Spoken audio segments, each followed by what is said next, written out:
pues me acompaña un habitual de aquí, de esta casa, Pedro Citón, porque el tema de la inmunidad diplomática, del derecho al asilo y todo lo que está alrededor de la estadía o la estancia del expresidente Ricardo Martinelli en la sede del gobierno de Nicaragua.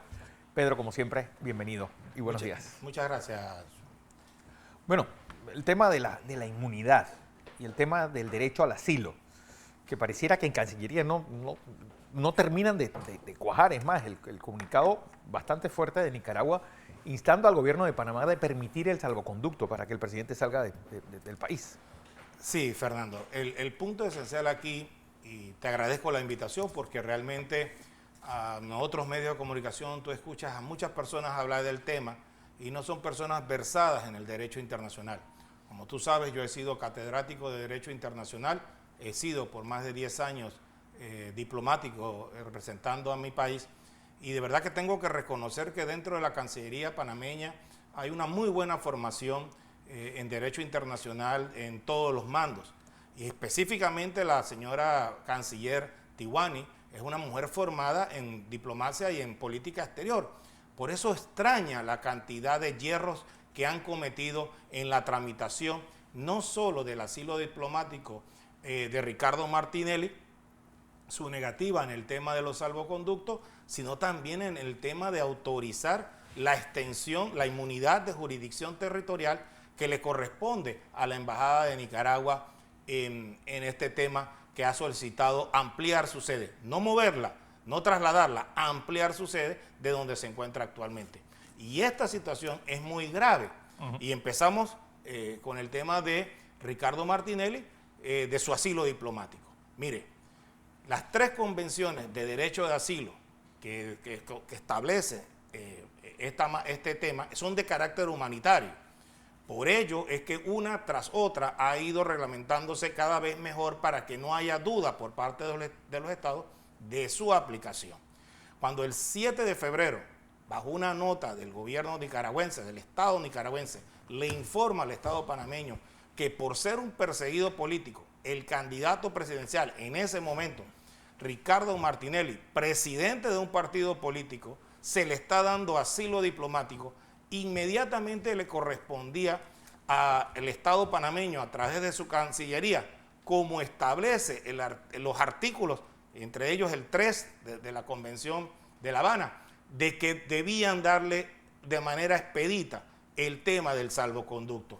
Y esto no es opcional del Estado que debe dar el salvoconducto. Las 3 convenciones, la de La Habana, Montevideo y Caracas, así lo establecen.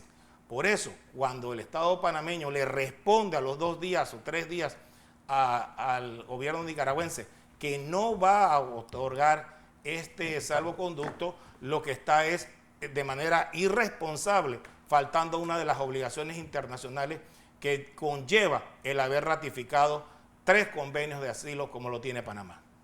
Bueno, la pregunta es, sí, porque mucha gente está hablando, especulando, no, es que esto se está buscando el rompimiento de relaciones. Sí, ¿cómo es ese proceso y qué pasaría en tal caso? Bueno, ese es otro hierro que cometan los pseudoanalistas de derecho internacional que tú escuchas en otros programas que parece que se les paga para desinformar. Lo cierto es que ha habido una escalada por parte del gobierno panameño que a uno, con un poco de olfato político, le da a entender que eso es lo que se desea para quedar en simpatía, para satisfacer esas ansias de estos grupos políticos, económicos en Panamá y mediáticos que en Panamá exigen el rompimiento. Bueno, mire, en primer lugar estamos en una situación muy resaltable. ¿Y por qué le digo esto? Porque Panamá ha cometido una serie de errores en este tema que conlleva que el Estado nicaragüense definitivamente tenga a proteger al asilado político, porque eso es lo que es hoy por hoy el señor Ricardo Martinelli Berrocal, que me permito recordar es presidente de un partido político, del presidente del partido político que está el candidato, su vicepresidente, que hoy es actual candidato, José Raúl Mulino, liderizando todas las encuestas. Entonces se le está dando una protección. Pero ¿qué sucede? Al negársele este salvoconducto que tiene derecho de conformidad con las convenciones como hemos establecido, se ha tratado de entonces elevar el nivel para que haya un rompimiento de relaciones diplomáticas. Eso no es así.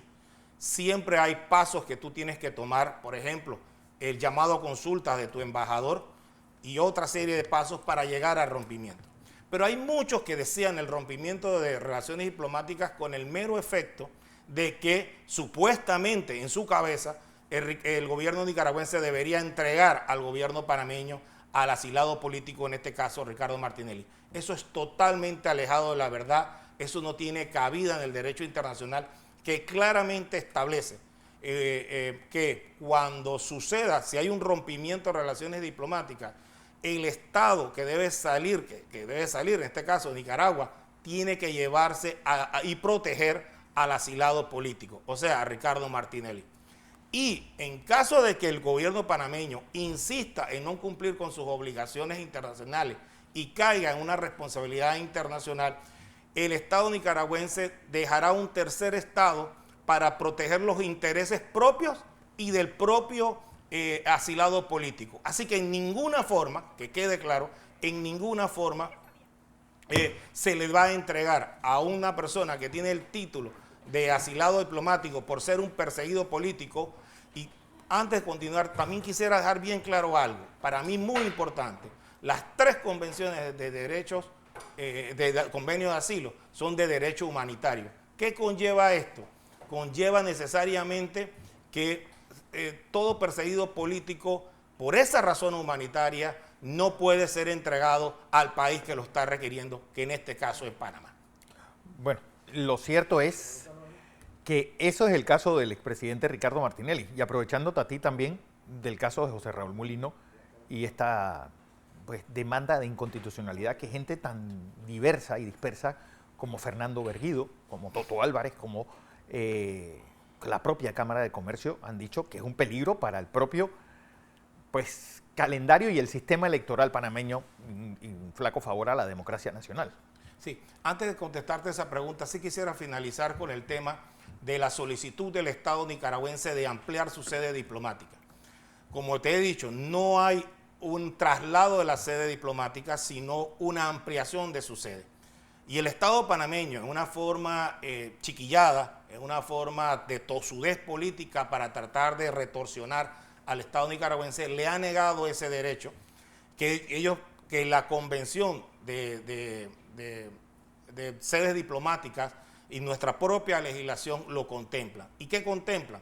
Que el Estado nicaragüense, o sea, el Estado panameño tiene que brindarle todas las facilidades al Estado nicaragüense para cumplir fielmente con sus obligaciones. Y eso también involucra esa policía que hay ahí, no sé si tú la has percatado, en el sentido de que 10 policías.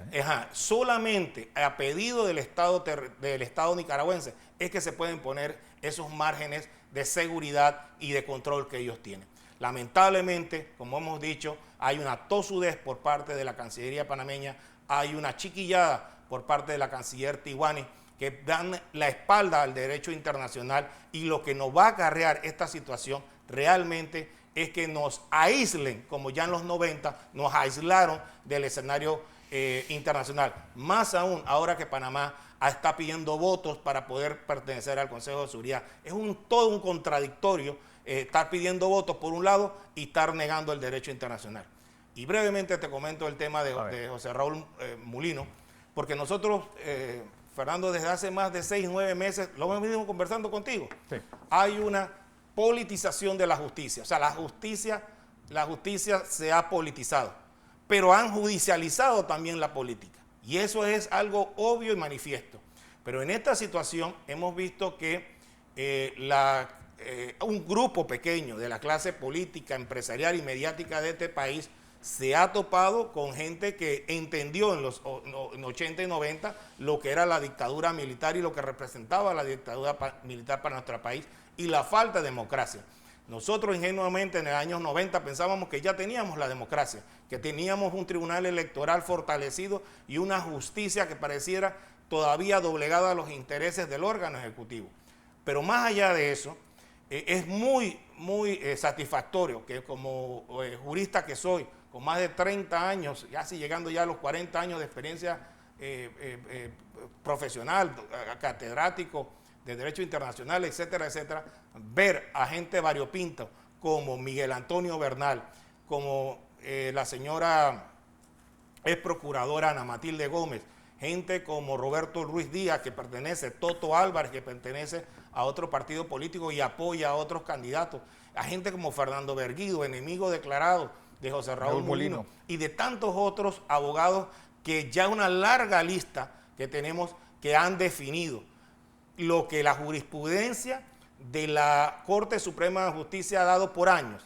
Y lo único que ha dicho la Corte Suprema por años, y ha omitido el magistrado Rocha considerar, es que la Corte no es árbitro de peleas partidarias de partidos políticos y tampoco va a alterar el resultado electoral de una elección. Ese era en esencia lo que reiteradamente la Corte Suprema de Justicia había declarado en un sinfín de casos jurídicos.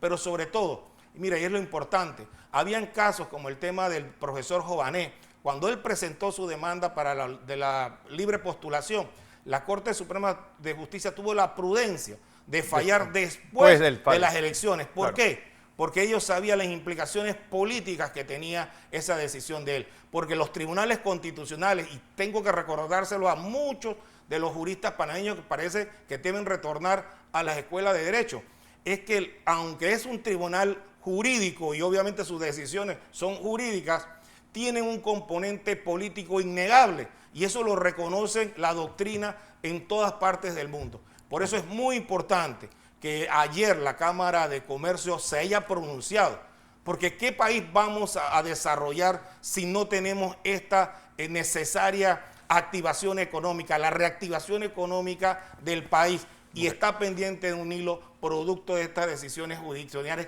que no debieron ser admitidas ni siquiera por el magistrado Arrocha por una sencilla razón de economía procesal en primer lugar, pero sobre todo porque esa demanda no cumplía con los requisitos que esta Corte actual, la composición de esta Corte actual ha jurisprudenciado en el sentido que necesita unos requisitos que la misma omitía. Como vemos entonces, definitivamente creo que hay un...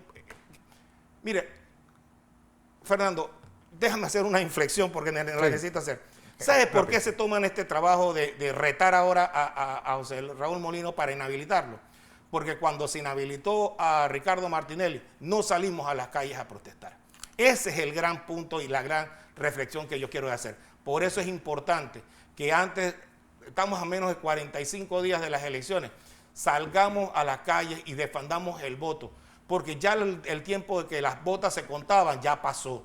Ya las elecciones del año 84 y 89 ya pasaron. Lo que necesitamos ahora es un pueblo empoderado, un pueblo que se ha manifestado reiteradamente en cada una de las encuestas de opinión pública, en donde más del 99%, por no decir el 100%, José Raúl Mulino ha recogido el bastón de mando de liderazgo de Ricardo Martinelli y está liderando las encuestas ya con los mismos niveles o hasta superiores que el presidente del partido realizando metas. Así es, Pedro Citón. Muchas gracias por esta participación.